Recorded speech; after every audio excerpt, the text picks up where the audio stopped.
All right, everybody, we are going to continue our journey through Genesis. We're going to make it through the whole book by the time we're done tomorrow. We're talking about our patriarchal characters through the book of Genesis. So the first evening, we talked about the preface and kind of the setup to this narrative and this story. Obviously, this morning, we talked about Avram and Avraham and what part he plays. Today, we need to talk about Isaac. Yitzhak, say Yitzhak. Yitzhak. It's so much more fun to say these names in the Hebrew.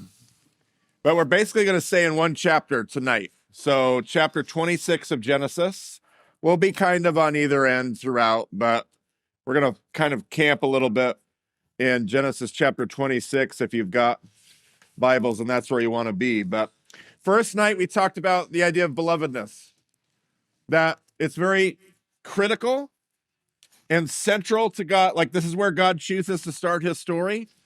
God starts his story in goodness and belovedness and a foundation of what's right in the world.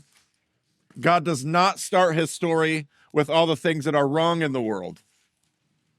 It does not take very long to get to what's wrong in the world. It takes one more chapter.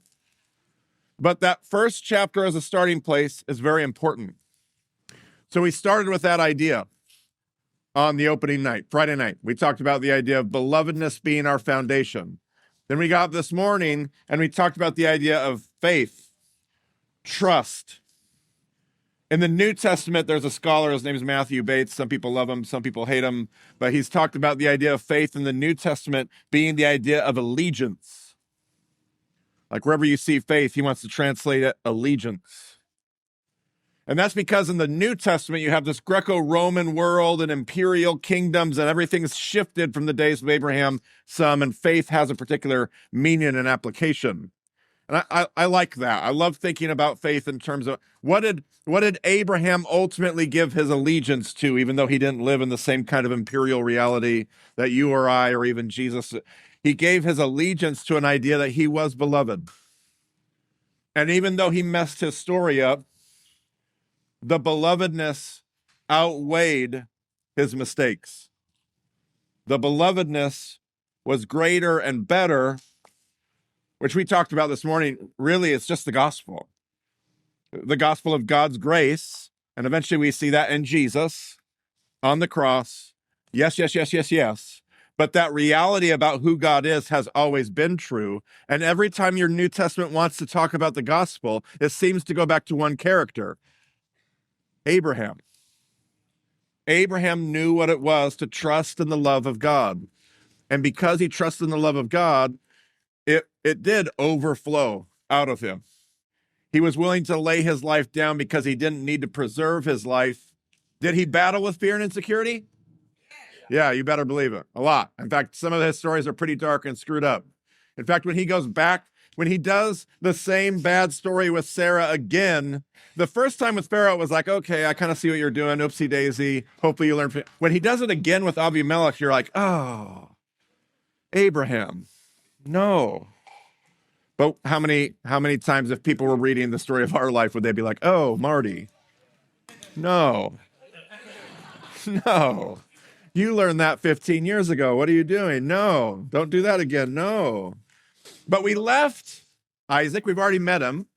We left him in a pretty peculiar situation on top of a mountain this morning with his dad, Abraham, doing what he thought and what the story says God asked him to do, which was sacrifice your son. I remember teaching this in a class of college students at Washington State University.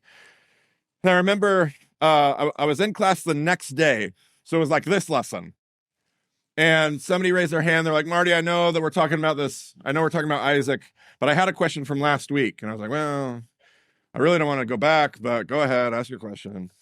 And they were like, why didn't Isaac come down the mountain? And I was like, what? Isaac came down the mountain. They came down. Abraham didn't sacrifice him. They came down the mountain. And he's like, yeah, I always assumed that too, but in the story, he doesn't come down the mountain. What are you talking about? I start flipping my Bible. He's like, yeah, like Abraham and Isaac go to the mountain, and Abraham and Isaac are at the bottom of the mountain, and Abraham and Isaac go up the mountain, and Abraham and Isaac are at the top of the mountain, and Abraham comes down the mountain, and Abraham talks to the servants, and Isaac doesn't come down the mountain. And I was like, and I think a lot of us have grown up in a Western world, a Christian world, that's like, oh, you're worrying too much about minor details. Quit making something out of nothing. Quit asking questions. But I was like, that is such a Jewish detail. And I had in the class the daughter of a rabbi. She's not a Jesus follower, but she liked we didn't really have a Jewish Bible study on campus in Washington State. At least not something she was involved in. So she came to hang out with us. She kind of liked listening to a Jewish perspective, maybe not hers, but at least a Jewish perspective on scripture. And her dad is a rabbi. And so you want to talk about my fear and insecurity. Whenever she's texting in class, I didn't even care that people were texting in class, but I was always like, who are you texting? She's like, my friend. And I'm like, oh, okay. You're not texting your dad, are you? So anyway, so we're having this conversation. I'm like, there has to be a Jewish midrash. What's a midrash? A midrash is a Jewish story. It doesn't have to be true.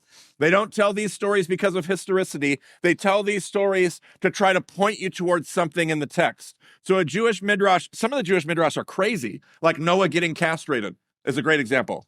If you weren't here for the opening night, you're like, what is he doing? What is going on? But that's a great example of that's not in the Bible. The point is not that it actually literally happened, but they tell the story to get you to go, what, if I tell you that, what do you see in the text? If I tell you that, what do you see in the text? That's how Midrash functions. Midrash is like a treasure map because they want you to get you to see something that they saw, but they want you to discover it, not just tell you what they saw. So they tell some crazy story. Like there are literally like crazy, crazy stories. Oh, I'm not going to get off on that. Okay. So I said, there has to be a Jewish midrash on that. And I looked over at her and she was texting. And I'm like, are you texting your dad? And she's like, yeah. And then I'm like, good. I'm going to keep teaching, but you tell me if he says anything. So I kept teaching that night. And then 15 minutes later, she's like, my dad just texted. I'm like, okay. And she said, my dad says there's two different streams of midrash, kind of one that's less popular and then one that's much more popular, especially today.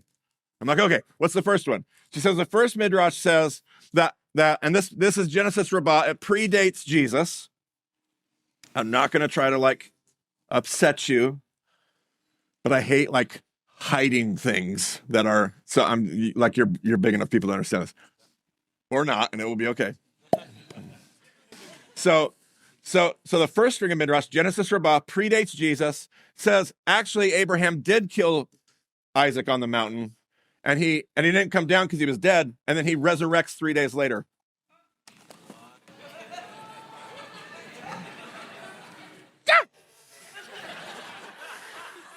Which I think is what the writer of Hebrews is referencing when the writer of Hebrews says, by faith, Abraham offered his son because he believed he would get him back from the dead. And in some way, he in fact did.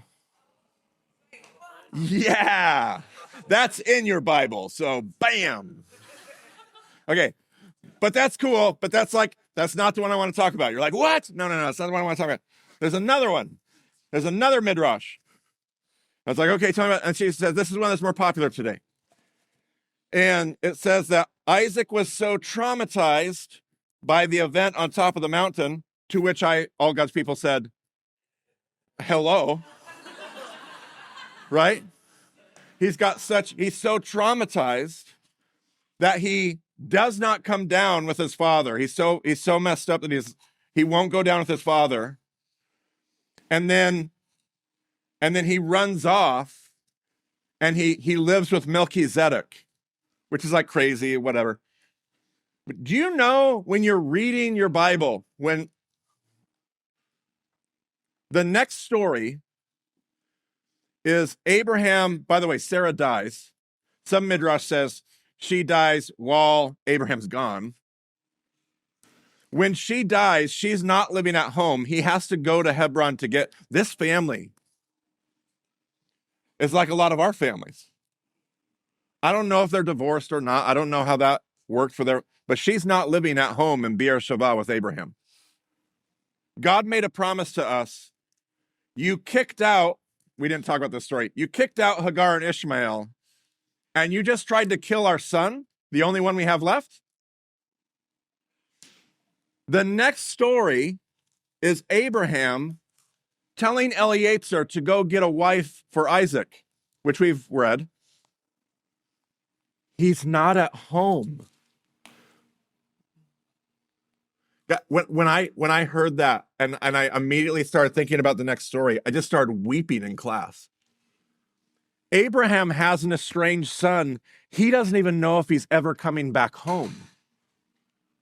This is why Eliezer is like, listen, if she doesn't want to come back home with me to be at a house that she doesn't even know if her husband's going to come to, do you just want me to take him to where she is? And Abraham's like, no. And then he goes and gets her. And if you know your story, she's on her way back. And Isaac intercepts them because he's musing pensively, is the Hebrew phrase, in a field. And the text says in that verse, he was living at Beer Laharoi. He wasn't living at home. In case you wanted biblical evidence, the biblical text literally tells you a chapter later, he's not even living at home. He's living in Beer Laharoi. But we've heard Beer Laharoi. Come on, Bible nerds. What is Beer Laharoi? That's the well of Hagar. Whoa. So Isaac comes down off the mountain and he's so traumatized and he goes to live with Hagar. And maybe Melchizedek, who knows what the Jews know. But he goes to live with his half-mom. I don't know what you call her in that weird arrangement. Does this make... What I'm trying to tell you is all kinds of things. I'm trying to get us to stop making Genesis about fantasy characters that are not like us. These Bible characters are just like us. They come from dysfunctional families. They deal with trauma. Literally. Like for all of us like me that have grown up in a pretty fundamentalist background, you have to like unpack it all and call it deconstruction or don't. I don't know if that word makes you break out in hives. I'm not sure. Like call it whatever you want to. It's been going on for a long time. It's not 2025, 2026 stuff. Isaac, the Midrash, actually, when you go read the Midrash says that as Isaac laid on the altar, even the angels didn't know what God was doing. They're like, what are you doing? Why would you ask him to sacrifice his son? Even the angels have no idea what God's up to, and they cry, and the tears of the angels fall in the eyes of Isaac, and it's what makes him blind. Now, the Hebrew word for his blindness in the Midrash is called ayin ra'ah. Say ayin ra'ah. There's ayin tova. Say ayin tova. And ayin ra'ah. Okay, that's a good eye and a bad eye. Okay, Jesus has a teaching about having a good eye. Make sure that your eye is good. Some translations translate it healthy because they're like, what does a good eye mean? It's rabbinic. A good eye means you see the world with an optimistic, abundant worldview, not scarcity, not fear, not insecurity, light. Ayin ra'ah is a bad eye. You see the world through a tainted, dark, pessimistic, cynical, fear and scarcity worldview. The Midrash is trying to say it's not just that Isaac is blind later in the story when he gets tricked. Yes, he's blind, but maybe even more importantly, he's blind. And yes, gosh, you guys, will you follow me everywhere? Like, I've never had a group that like gets it and extra expresses it. This group is so good for my heart. Because you're like, oh, this is like I said, you're so good. The whole group's like, oh, well, we love you too. I love you too. Okay, so that's Isaac. I tell you that story, because it's so great. And it's like, I do that podcast episode later in season 6, and it's my favorite episode to this day I've ever recorded. I give you a hall pass if you want to skip ahead. You're not allowed to skip ahead unless I give you a hall pass, but I give you a hall pass for that. I tell you that because it's important along the way to not just make this about like Creation is good. Trust the story. We're not talking about shallow, tinny faith.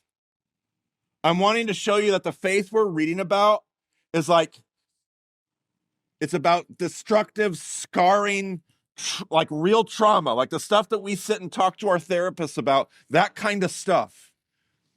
I'm not unaware of what life is like. When I talk about trust, it's not a self-help tagline. I've never put it on a t-shirt because I'm not trying to make it like, trust the story. Other people have put on a t-shirt, and that's great. Awesome. Wonderful. Do your t-shirts. When I say trust the story, the older and older I get and the more stuff I have walked through in my marriage and my parenting and my vocation and my own life and my own heart, the more I'm like, this is not like trusting the story in the midst of real thick darkness. Am I preaching? Yes. Okay. I just want to make that before we're like, oh, Isaac, yay. No, Isaac. If he had TikTok, he would have been killing it. Now there was a famine in the land. This is Isaac, not Abraham. Abraham's dead. Sorry, I didn't mean to make that so like, Abraham's dead. Genesis 26. Now there was a famine in the land. Does that sound familiar? Who else had a famine in the land? A couple of them. Avram, his dad. So he lives in the same kind of broken world that his dad does, and now he's carrying his own baggage. He's got his own ayin ra'ah he brings with him. Besides the previous famine in Abraham's time. So the text wants you to know, hey, remember the famine for his dad? Yeah, it wasn't that one, it was another one. And Isaac went to Avimelech. I don't know if it was the same Avimelech or a son or a grandson. It was very common in those days to name your son, your descendants. Avimelech means my father is king. So, and his father was king, and his father was king, and his father. It could easily be a different Avimelech. I don't know. It could have been the same Avimelech as his dad. It could easily have been another Avimelech. Who knows? Isaac went to Avimelech, king of the Philistines, in Gerar. The Lord appeared to Yitzhak and said, do not go down to Egypt. Do not do what your dad did. I imagine Isaac saying, yeah, I don't want to be anything like my father. Thank you very much. Which we all know is like, oh, that's not really true, but we've been there. Right? Live in the land where I tell you to live. God says, I need you to stay here. Stay here. Do not leave. Isaac, I need you to stay. There's a famine. Do not leave. Stay. God didn't tell Abraham that to cut Abraham some slack. God didn't show up and tell him that, but he's showing that he doesn't want to make the same mistake twice. Isaac, stay here. Stay in this land for a while, and I will be with you, and I will bless you. For to you and your descendants I will give all these lands, and will confirm the oath I swore to your father Abraham. I will make your descendants as numerous as the stars in the sky, and he will give them all these lands. And through your offspring, all nations on earth will be blessed. God's still working the same program. Plan A. God hasn't switched to plan B. Spoiler alert, he won't switch to plan B ever through the whole book. But I digress. Whoop. Because Abraham obeyed and did everything I required of him, keeping my commands and my decrees, my instructions. So Yitzhak stayed in Gerar. So here's a guy, he's got all kinds of baggage. He only gets one chapter. Of all four patriarchs, it's like Yitzhak. There's Abraham, and there's Jacob, and there's Joseph. Yitzhak. But he stayed. Despite all the stuff that he's bringing with him, he stays.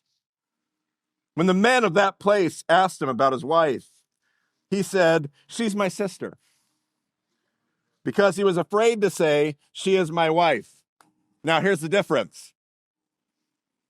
I mean, it's a stretch. It's far more of a stretch than his dad. When his dad said, she's my sister, that was like technically true, but a lie, but technically true. This one is like, oh, that's a lie. You could make a case, but it was, whoa, jeepers. Wow. But where has he learned this stuff? Has anybody ever and I'm not saying this is your story. I know in a lot of ways it's mine. Has anybody been raised in a place or raised by a family or raised in a worldview where you have to unwork, call it trauma, call it whatever you want. You have to unwork, you have to deconstruct, you have to take apart some of your faith. And you're like, I will never be like that. But then the only tools you have in your toolbox are the things that they gave you. And so you're like, I will never use a hammer. And then you're like, oh, what's this? Bam, oh, shoot. That was a hammer. Yeah. Again, Isaac is like you and me. When Isaac had been there a long time, Abimelech, king of the Philistines, looked down from a window and saw Isaac. Oh, sorry, I think I skipped a verse. The men of this place might kill me on account of Rebekah because she's beautiful. When Isaac had been there a long time, Abimelech, king of the Philistines, looked down from a window and saw Isaac caressing his wife Rebekah. And you're like, what does caressing mean? That. Yeah, that. Yeah. So Abimelech summoned Isaac and said, she is really your wife. Why did you say she's my sister? I wonder if Abimelech also said, my dad told me about you guys. I've heard stories. I was watching. Abimelech every day was looking out the window. Is she really a sister? We've been through this twice already. This is round 3. I guess the first one was with Pharaoh, but you get the idea. Isaac answered him, because I thought I might lose my life on account of her. Then Abimelech said, what is this you have done to us? One of the men might well have slept with your wife, and you would have brought guilt upon us. So Abimelech gave orders to all the people, anyone who harms this man or his wife shall surely be put to death. So Isaac's trying to make mistakes, and even the people around him who don't even believe in the story he's following are keeping him aligned. Sometimes it works like that. Isaac planted crops in the land, and that same year reaped 100-fold. Yep. That's a lot. That was a good crop year for a famine. Because the Lord blessed him. The man became rich, the man is Isaac, became rich, and his wealth continued to grow until he became very wealthy. He had so many flocks and herds and servants that the Philistines envied him. So all the wells that his father's servants had dug in the time of his father Abraham, the Philistines stopped up, filling them with earth. So apparently part of what Abraham did when he lived in this land, part of how he was a blessing to the people around him, is he dug wells and opened up water sources for himself and apparently others around him. But they get envious of them, so they stop up all the wells. Then Abimelech said to Yitzhak, move away from us. You have become too powerful for us. We don't want, I know it's hard to relate. Try to relate to a world where you would scapegoat an entire group of people because, no, that's not landing here. Okay. Think about that. That'll get you on the walk back to the cabin. Yeah. Okay. Yeah. Thank you. I was waiting for somebody to say, there it is, right there. Yeah. Then Abimelech said to Yitzhak, move away from us. You have become too powerful for us. In other words, get out of here, taking all of our stuff. If that makes it easier. So Isaac moved away from there and encamped in the valley of Gerar, where he settled. Isaac reopened the wells that had been dug in the time of his father Abraham, which the Philistines had stopped up after Abraham died. And he gave them the same names his father had given them. Isaac's servants dug in the valley and discovered a well of fresh water there. But the herders of Gerar quarreled with those of Isaac and said, the water is ours. So he named the well Esek, because they disputed with him. And they dug another well, but they quarreled over that one also. So he named it Sitnah. He moved on from there and dug another well, and no one quarreled over it. He named it Rehoboth, saying, now the Lord has given us room, and we will flourish in the land. So Isaac goes out because he's made of the same stuff. He's a different person. He's not Abraham. He's not his father. And he's got some of the negative traits that he probably wishes he didn't have of his dad, but he's also got so much of the positive traits. He's got the same spiritual DNA, the spiritual stock that caused God to call Abraham in the first place. Remember, Abraham's heart was to reach out to the people like Yiscah and give them, to bless them. That's why God wants to bless all. You understand what it means to see people who need a blessing and to bless them. Even Lot, remember him? He is still a righteous guy. He just lost his influence. It's a whole other story I can't do here. But this family is made of some real stout spiritual stuff. They believe in their belovedness, and they're willing to let that become a catalyst for how they can bless the world around them. So he opens up a well. That was his dad's well. And they come out and they say, that's our well. And he doesn't say, no, it's not. He doesn't file a civil suit. He doesn't mount a campaign. He doesn't argue with them. He doesn't get a concealed carry permit. He says, okay. And he moves on to the next well, which was his dad's well. And he opens it. And the world around him says, that's our well. And he doesn't cry persecution. Now listen to me. I need to qualify this in a room like this. I am usually not talking to a room like this. And a room like this, I mean a room with as much diversity as I can see in the room today. I'm usually talking to a pretty white evangelical space. Does that make sense? I'm not trying to get anything started. I'm just saying. And my message to those spaces is we do an awful lot of hand-wringing in those spaces about how persecuted we are. And the loss of privilege is not the same thing as persecution. Okay?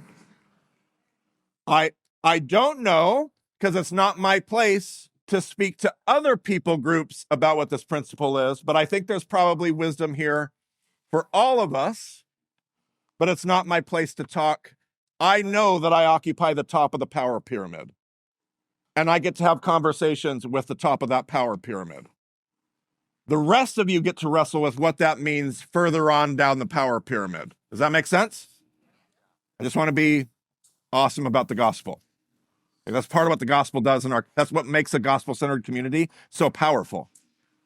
Because we have those conversations together. Because I'm looking at a room that's so wildly different. And it's beautiful. This room is an expression of the gospel. I just want to celebrate that. It's wonderful.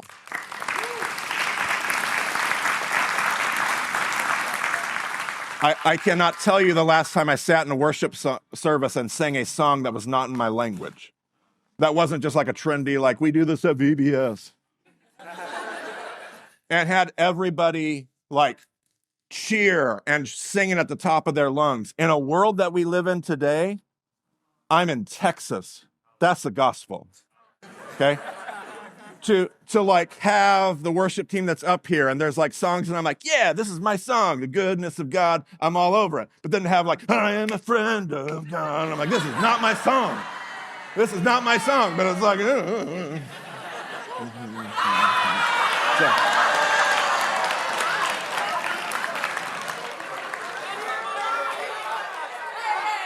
All right, knock that off. There's Church of Christers in this room. Okay. Here's my point. I wanted to acknowledge before I just start making a point that there's some complexities in how you might hear this. Does that make sense? But here's my point. Isaac doesn't go, oh, how persecuted am I?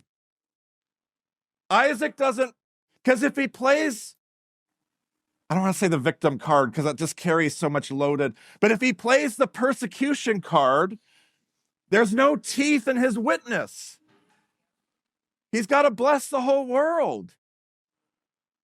So he doesn't go like, no, it's not your well. It's his dad's well. It's my dad's well. It's not your well. No, it's my well. How about this well? That's our well.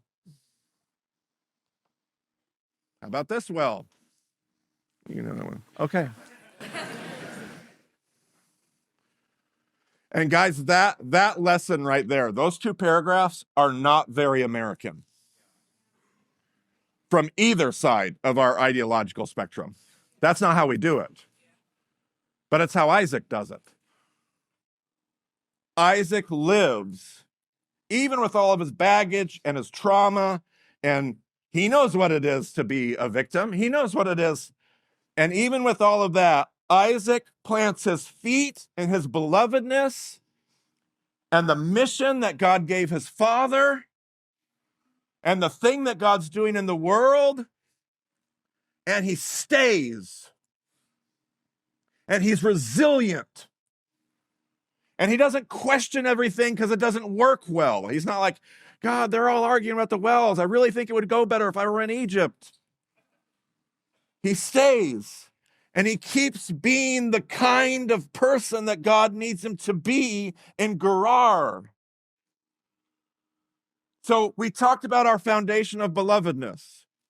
And then we talked about Abraham, who's our father of faith, and trusting in that belovedness and the power of what happens when you trust in your belovedness.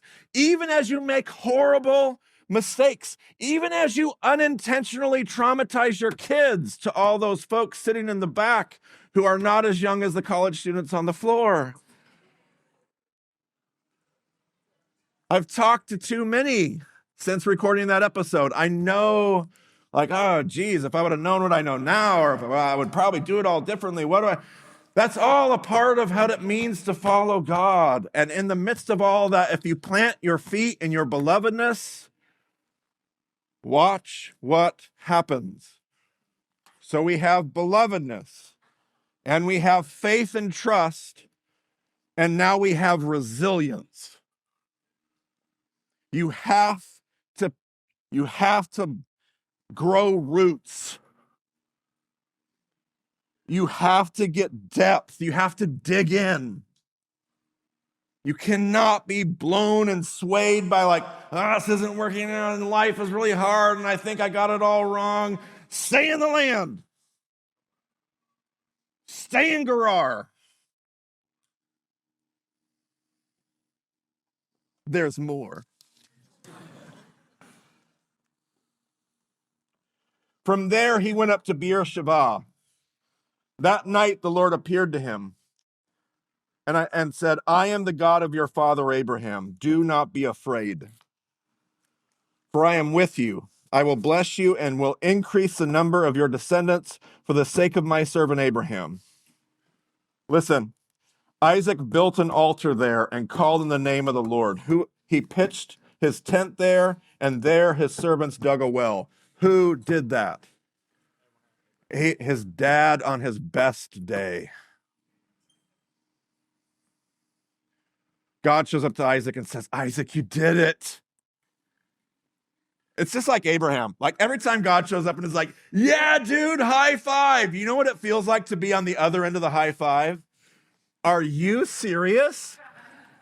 High five? No. God just sees things like totally different than us. I kind of understand it now because I'm a parent, because I watch my kids do really hard things. And I see it and I'm like, dude, you killed it. That was awesome. Way to go. And they're like, that doesn't feel great, Dad. I can see it. So I think I can kind of relate to where God's at. Isaac, you did it. You did hard things and you stayed in the land. And God knows, because he can see. He can see everything that's going on. He can see what's going on in the hearts of the Philistines and Gerar. And he can see all the people that argued at the well. Isaac can't. He's just like, really? Because my well is like 60 miles that way. They didn't want it because nobody wants that blasted well.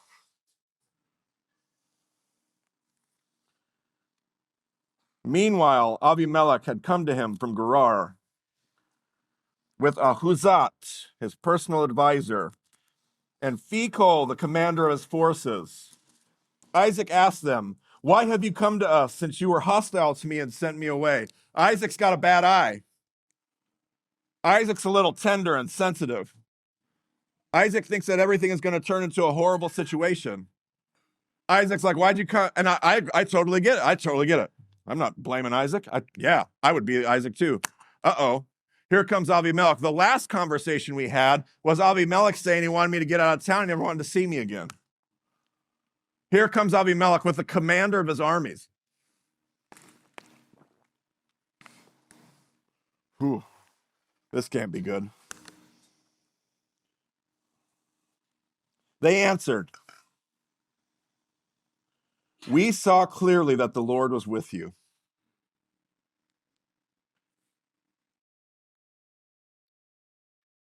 So we said there ought to be a sworn agreement between us and you.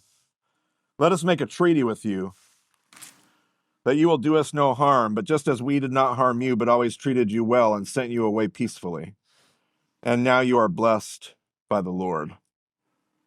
Isaac then made a feast for them, and they ate and they drank. Early the next morning, the men swore an oath to each other. Then Isaac sent them on their way, and they went away peacefully. Isaac stays in the land. And in the midst of all of his bad eye and his pessimism and his trauma and, no therapist to go to, Isaac is resilient. And the neighboring nations come to him because of how he's conducted himself. And they say, we've seen God, your God.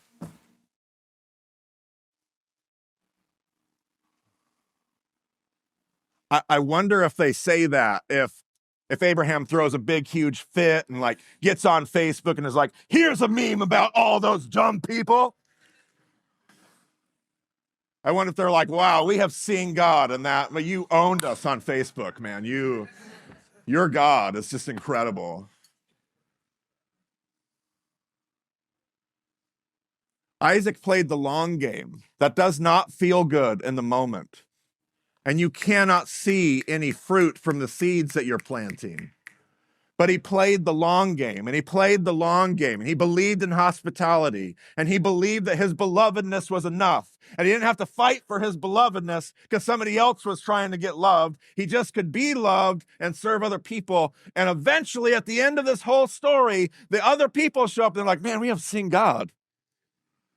Which is crazy because John says the same thing in 1 John. John says, nobody has seen God, but if we love one another, God's love is made complete and they get to see God. Isaac is resilient and he stays in the land and he doesn't give up. And his baggage and his bad eye and the fact that I'm sure he never lives up to his dad. Like remember, it's Yitzhak. Like Isaac is the one person nobody ever, like he only gets a bad rap. Nobody ever really talks about him. It's a blind guy that blesses the wrong son. It's always like Abraham, the father of faith, Jacob, and we'll talk about him more, and Joseph, but Isaac. And Isaac is like never his father, and but he just stays committed to trusting the story. And the world shows up and says, we've seen God.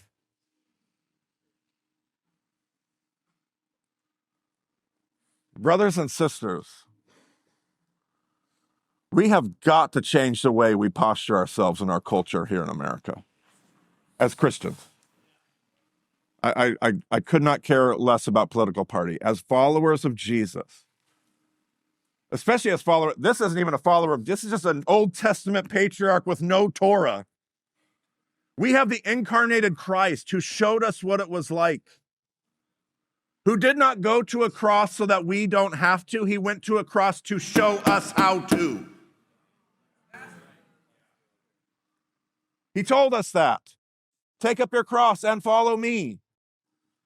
Hebrews tells us that. He suffered to show us how to suffer, so that in doing so, he would bring many sons and daughters to glory. We have got to take up we have got to stop fighting for what we think is ours. Because it's not ours. It's all God's. And God's like, I know it feels like a spiritual famine and a socio-political famine and a my comfort and power and leisure famine. Stay in Gerar and open up a well and give it away. And open up a well and give it away. And open up a well and just keep dying and dying and dying and dying to self. Isaac didn't even have Jesus. We have Jesus. Just keep dying because that's what Jesus did. And I promise, God says, it will work. I triple dog dare you. We've got to change the way we posture ourselves in the world. And for anybody that I'm really making mad right now, also notice that if we all deconstruct and run away from the church, then it's not going to work either.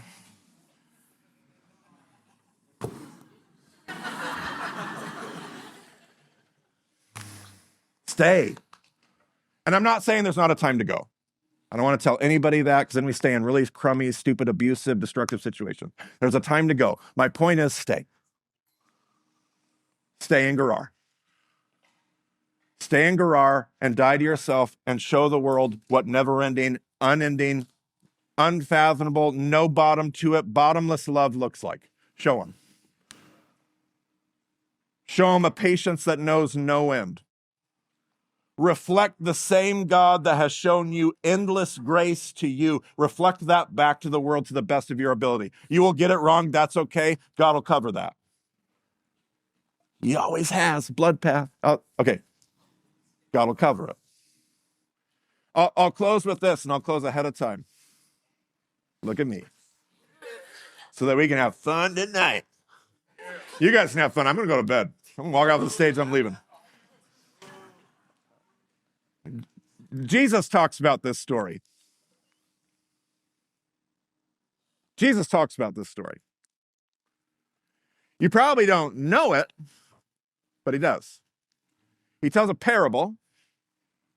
This term 100-fold. You remember he stayed in the land and reaped 100-fold harvest. Remember that? That word only shows up twice in your entire Bible. Here and the one time Jesus talked about it. Jesus is telling a parable about a sower. The sower, by the way, is not you. The sower is God. Listen to the podcast if you need that proven. But we've heard a gazillion lessons about how we go out and we sow the gospel, but not everybody wants to hear it. And some people are like the path, and some people are like the rocks, and some people are like the thorns. But we just have to sow the gospel, and it will find good soil. Not the point of that parable. That parable is about the soils. You are a soil. You are not the sower. You are a soil. Which soil? A rabbi does not tell a parable that is not meant to deeply provoke some late night thinking. After capture the flag, you need to sit around a campfire that you can't start because there's a fire ban. And you need to talk about this tonight. What soil are you? Rabbis love to tell these parables of the four learners. I'm hoping to talk about some tomorrow. There's always four learners. There's the fast learner, fast doer, the fast learner, slow doer, the slow learner, fast doer, and the slow learner, slow doer. Which one are you?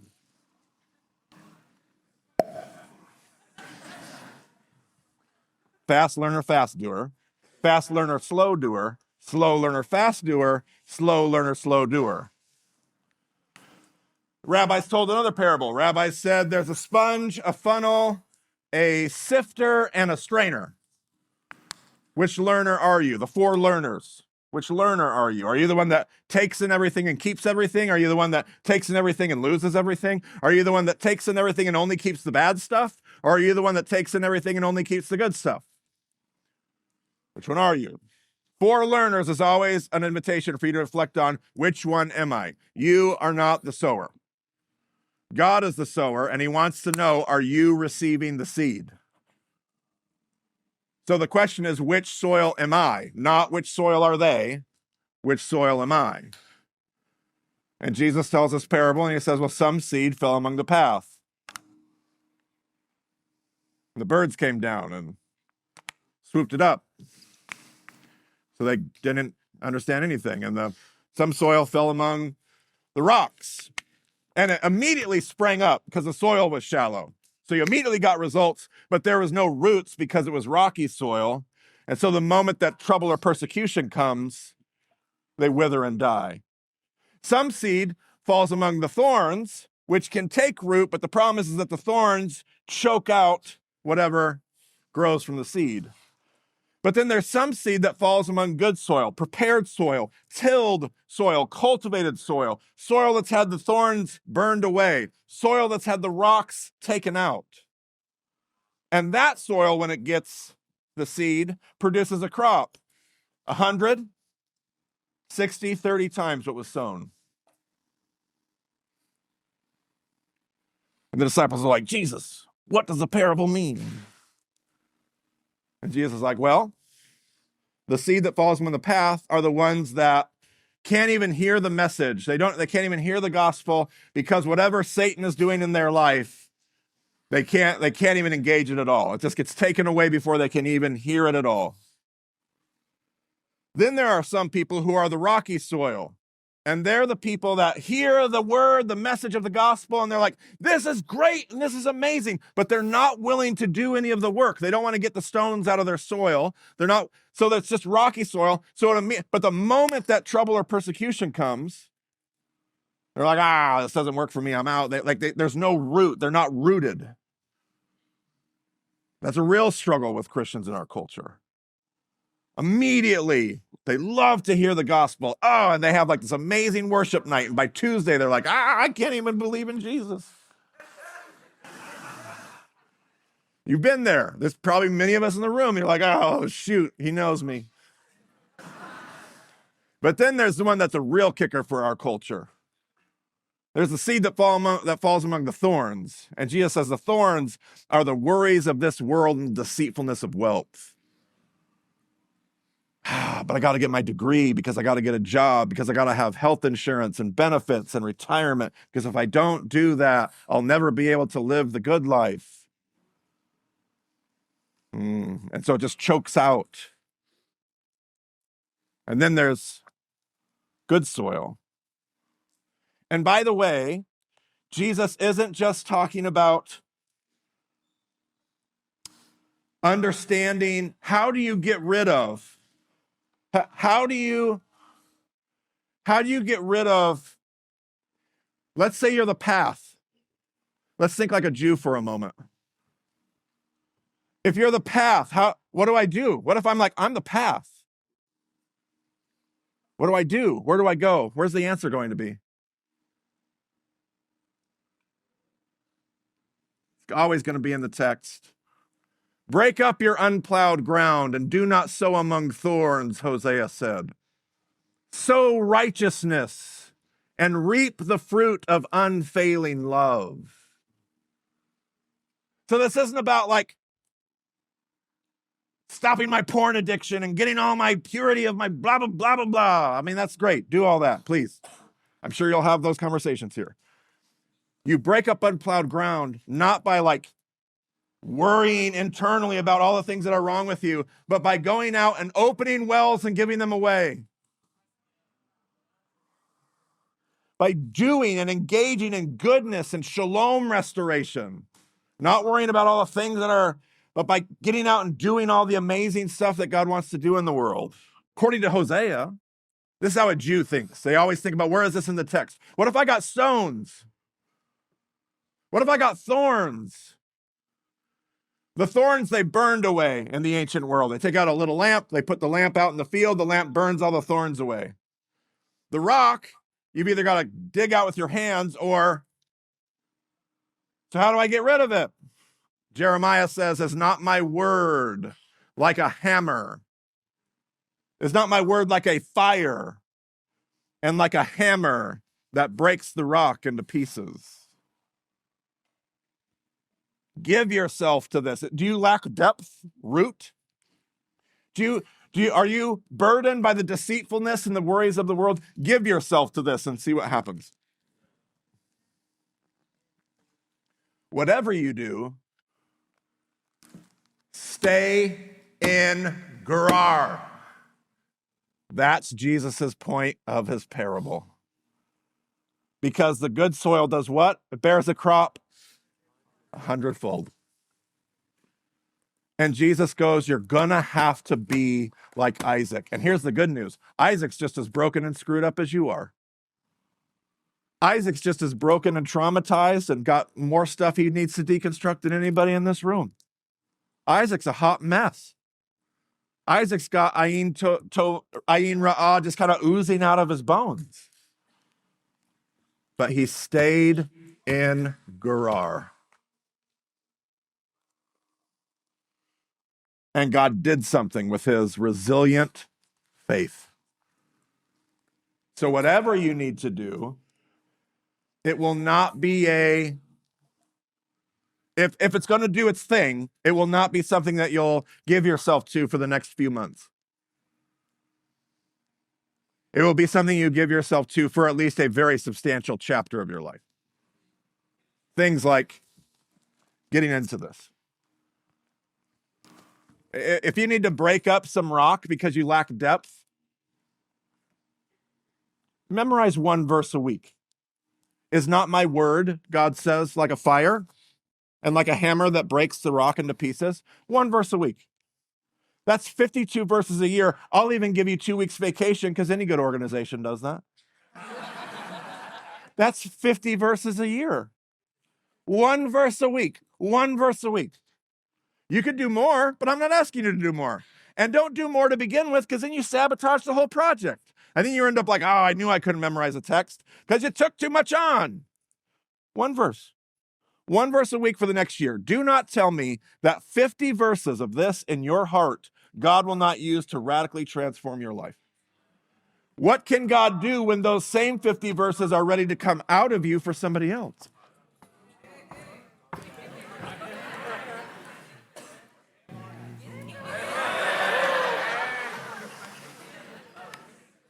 But you'll probably need to give yourself to that for at least a year and see what happens. Because you don't feel it happening in week 1 and week 3 and week 12. But you look back over the year and you're like, man, that was pretty good. I think that did some stuff. And I could really do more than a verse. I could probably do a paragraph. I do 4 paragraphs every week. And that's not an amount. It's not about quantity. It's just me saying, I gave myself to that in 2008 and haven't stopped. And if you want to know what that does to a person, I can tell you, I did not think it was doing anything for a long time. But 5 years in, I was like, oh.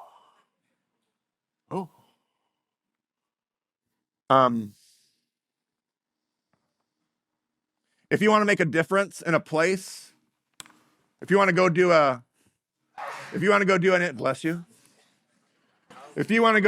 internship, it'll probably take that whole, was it 20 weeks? 10 weeks? 10 weeks? It'll probably take the whole 10 weeks. Might even take a little bit more. You'll probably have to give your life to it. I'm just kidding, but you'll need to do bless you. Well, you'll probably need to give yourself to it. You're not going to show up for 2 or 3 weeks and if you get into that situation where you got one of those roommates for the semester, you know what I'm talking about. One of those roommates, you're not going to probably fix it by Thursday. You're probably not going to impact deep chip. Stay in Gerar. Stay in Gerar. Whatever that looks like for you. If I had a discussion point for you, if you're going to discuss this with anybody or whatever, it would just be, what does it mean for you to stay in Gerar? What are the things that you bring with you like Isaac, and what does it mean to stay there? All right, let me pray. Jesus, we long to be faithful. We know that we are incapable of being perfectly faithful. We know that we are a mess and that we're going to make a mess all the time. That doesn't bother you. It doesn't stop what you want to do through us, but you do need us to stay and trust. Because if we leave, you can't do anything with us in that space. So you need us to stay. And I don't know, that's a poetic expression that I don't know what it means for any single person in this room, any one individual or any one family or any one narrative or one story. I don't know what it means for them to stay in Gerar, but there is a sense of resilience that Torah is calling us to through the patriarch stories. There is a sense of trust is a long-haul marathon project. It is not something that is transactional. And you're inviting us to trust not just in our belovedness, but in the long-term power of that belovedness to do something in us and in the world around us. So God, would you teach us and guide us and lead us and direct our steps? Would you give us a great rest tonight and prepare us to learn whatever you'd like for us to have tomorrow? Would seeds be planted that would bear fruit in our life 100-fold? We pray this in the name of Jesus. Amen.